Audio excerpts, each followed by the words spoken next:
আসসালামু আলাইকুম এভরিওয়ান, আশা করি সবাই ভালো আছেন। নতুন একটি ভিডিওতে আবার আপনাদের সামনে চলে আসলাম। আমার অনেক ভাইয়েরা বোনেরা কমেন্ট করে, ভাইয়া এলিয়ন গাড়ির ব্রেক সিস্টেম বা এসকেলেটর কোনটা, হ্যান্ড ব্রেক কোনটা, এগুলো আমাদেরকে একটু দেখাবেন। জাস্ট পায়ের অপশনটা কি? আমরা অনেকে গাড়িতে উঠে ঘাবড়াই যায় যে ডান পাশের এটা কি বা বাম পাশের এটা কি, বা এ পাশে আরেকটা দেখতে পাচ্ছেন বাম্পার যেটা, এটা অনেকে বুঝেন না যে এটার কাজটা কি। আমরা আসি আসলে গাড়ি চালাতে হলে আপনাকে আগে নিয়ম বুঝতে হবে।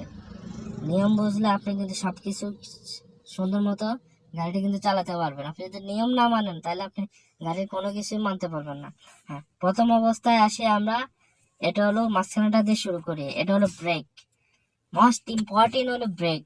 ব্রেক ছাড়া কিন্তু আপনার গাড়ির কোনো গতি নাই। আপনার গাড়ি কন্ট্রোলিং এর জন্য ব্রেক হলো সবচেয়ে বেশি ইম্পর্টেন্ট। তো মাঝখানে যেটা দেখতে পাচ্ছেন এটা হলো ব্রেক। আর